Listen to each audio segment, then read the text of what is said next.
Started here, if everyone wants to gather up. Without further ado, I'm going to hand the mic over to our Honorable Mayor. There you go.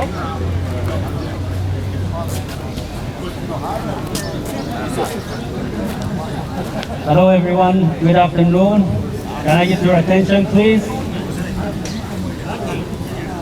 So we're going to start our program now. Let me take this opportunity to welcome you all to Hamtramck. I know we have people from other states here coming to join us for this ceremony, and I welcome them to Hamtramck. I thank everyone who joined us today. This is another historic event that will remain in the memory of Hamtramck community forever. Swearing in our new police chief, Captain Jamil Al-Tahiri, and two other officers of various backgrounds confirms that our mission of diversifying the City Hall and the Police Department has been accomplished, and our promise has been fulfilled. Not that our Police Department hasn't been doing a great job. In fact, they have been doing phenomenal job in the past, but there's always room for improvement. And this is one way to improve the communication between the police department and the community and to bridge that small gap. There has been some misconception that the police is the enemy of the community. So we want to correct that misconception and prove that the police department is here to ensure your safety.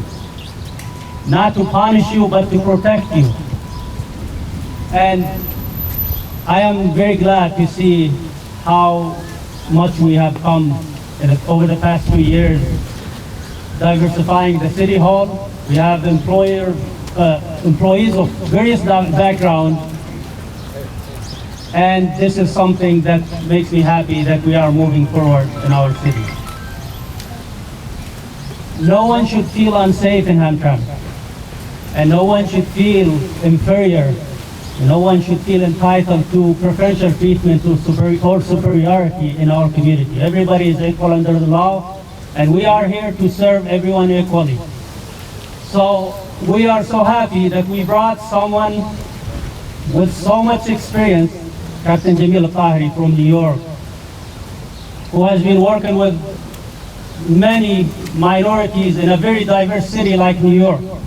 So he's going to bring so much experience and so much new stuff for our community. And I'm sure that our community will be happy to have such police chief. And I want to thank the police department and every member of our police department for the great job they have been doing since we came to office and before. I'm sure that they will get along and we will have a great team, as we always have had in the past. We have a great team in the City Hall. We get along with each other, and we will continue to do so. I want to congratulate the people who will be sworn in today, Captain Jamil Al-Tahiri as the police chief, and Officer Aida Hussein and Officer Clerk. Congratulations on your appointment today. And I want to take this opportunity to invite you all to my next inauguration in 2026 also. Thank you so much, everyone. I want to introduce now the judge, Judge Kraft, to come and start the ceremonial and swear in the captain and the two officers. Thank you. Thank you. I will point out that Councilman Musa and Councilman Al-Samiri are both here. They're over here. The fire chief, fire department is here. The police department is making a great showing. And Officer Clark and Hussein have worked here for a long time and know everybody. But our new chief, I think you'll find we're a great crew and you'll love working here with us. So, come on up.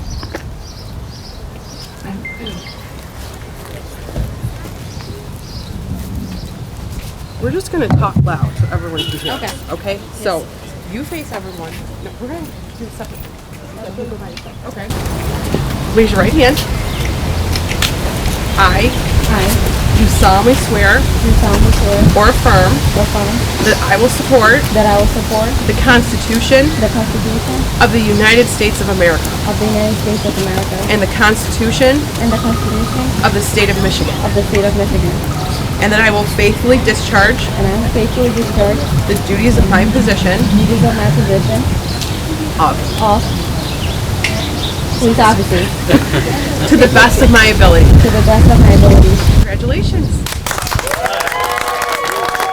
Now, you have family here, so speak loud, but introduce your family. Okay. I have my husband and my son and my in-law here.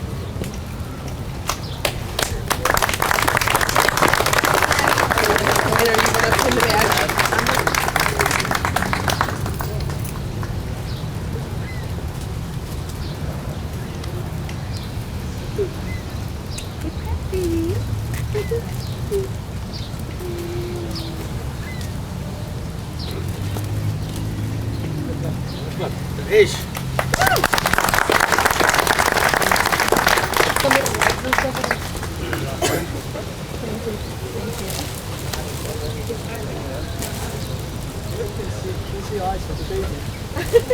Sorry. Thank you.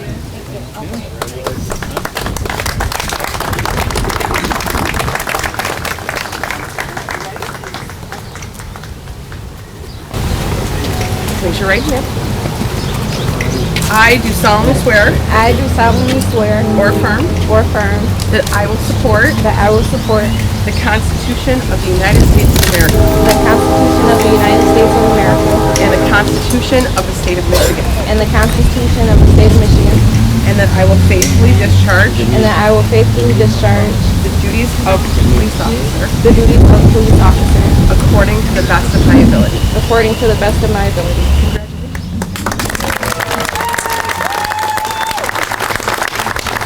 There's Mom right here. She works at City Hall too. So come on up.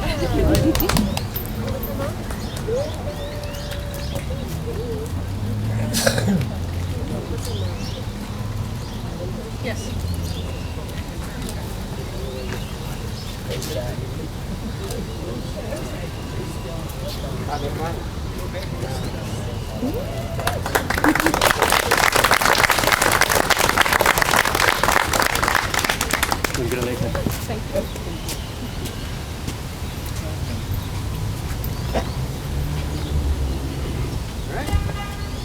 Right there. He's hiding. He's hiding. Chief, come up. Come up. You want to introduce yourself? I do solemnly swear or affirm Raise your voice. that I will support Back up, you guys. the Can't hear you. Constitution You're black. of the United States of America and the Constitution of the State of Michigan, and that I will faithfully discharge the duties of the office of police chief according to the best of my ability. According to the best of my ability. Congratulations.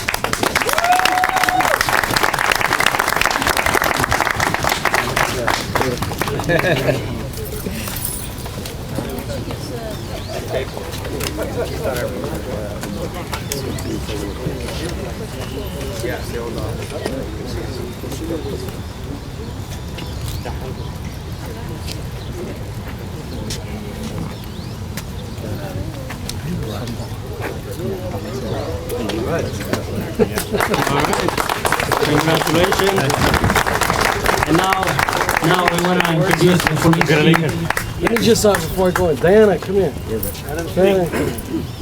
Because they came a long way. Sponsor. You know, I should have had Diana also pin me too because she's part of the family. I just want you to stand when I give the speech here. I'm going to say something. She can go. I just want to thank everybody for coming here tonight, and I have a really special person here. Also, a lot of special. Thank you, Rocky, Muhammad, come from Jersey, and many. I can go on and on, so please, if I miss your name, I apologize. Everyone, thank you for coming here. But someone here is real special to dear to my heart, who became my family in 2015. She could probably say a few words, just very few. And she came from all the way from Wisconsin. And she used to come visit me in New York, but she could tell you a little bit about the story. But it's beautiful how, you know, times come together now, we're a little more closer. And I just want to say this is a beautiful time to even get sworn in with two amazing female officers. That's beautiful. We got two proud women here serving Hamtramck, and I'm proud as a police chief to stand today to be sworn in with both of you. So congratulations to you and all your families. You make us all proud. And that's the beautiful thing about Hamtramck. That's the beautiful thing about America. That no matter what race, religion, gender, you can all be whatever you want yourself, you know, whatever you want to be and accomplish. So congratulations, that's really awesome. Look, I'm retired from NYPD, but please, you know, I know a lot of people say, oh, you're from NYPD, you're coming out here in Hamtramck, what you got going on, what are you doing? You guys are not, you know, you're rude, all this stuff.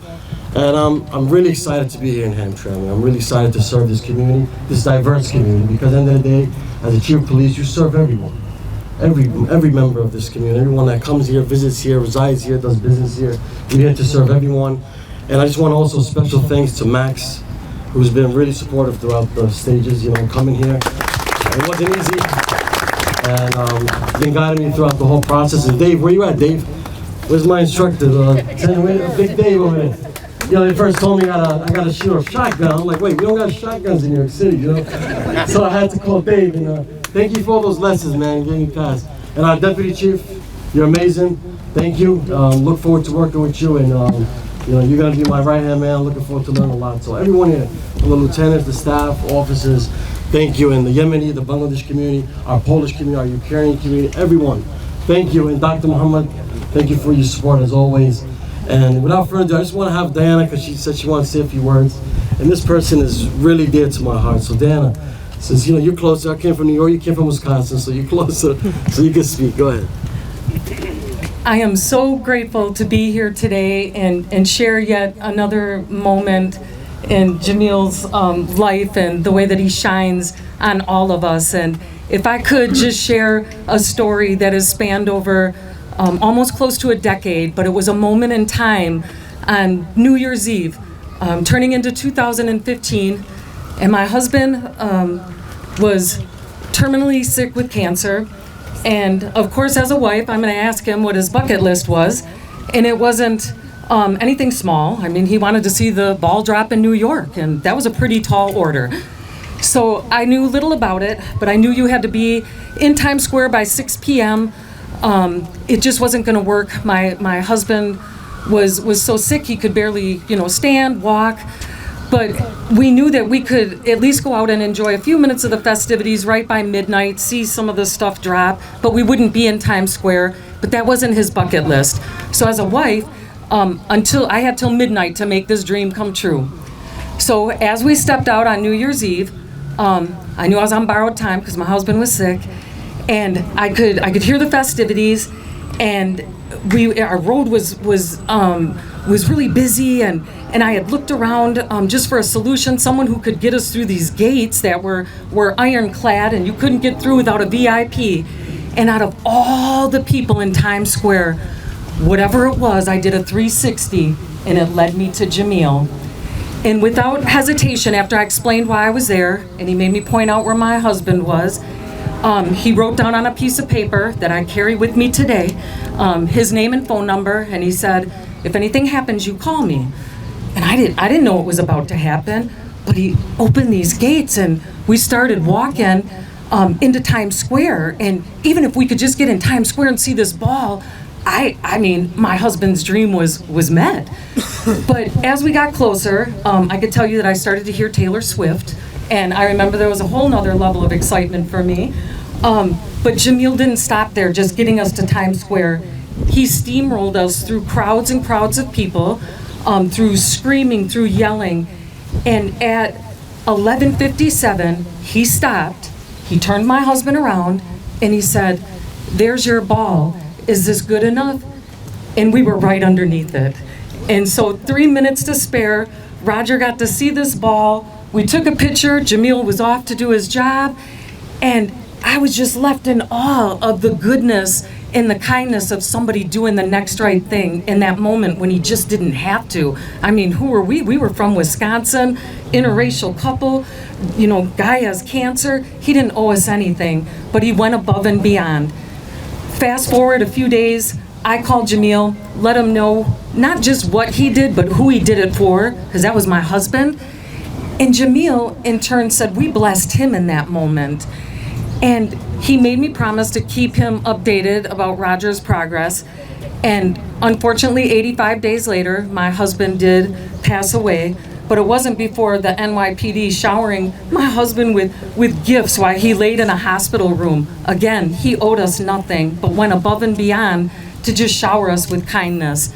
So as he has grown in his career, I owe him to be here and support him and witness the good, because I deem it a gift. I deem it a front row seat to the goodness of life and how we're supposed to love one another no matter what, and stop in a moment and do the next right thing. And yes, right? I'm forever indebted, and some of my husband's last words was, I remember asking him what his favorite life memory was, and it wasn't marrying me. I wasn't offended. It wasn't having kids, but it was seeing that ball drop in New York.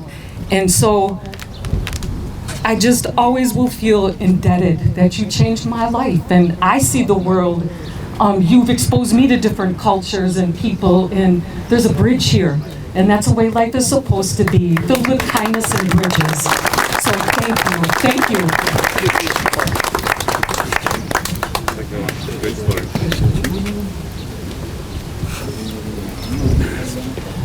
All right, I guess with that we come to end our program. I want to thank you all again for coming and joining us. Thank you for everyone. We can't mention names because there's so many special guests here, but you all are special, and I thank you for coming. Enjoy networking, talking to each other, taking pictures, and thank you so much, and hopefully we'll see you in another happy event in the city of Hamtramck. Thank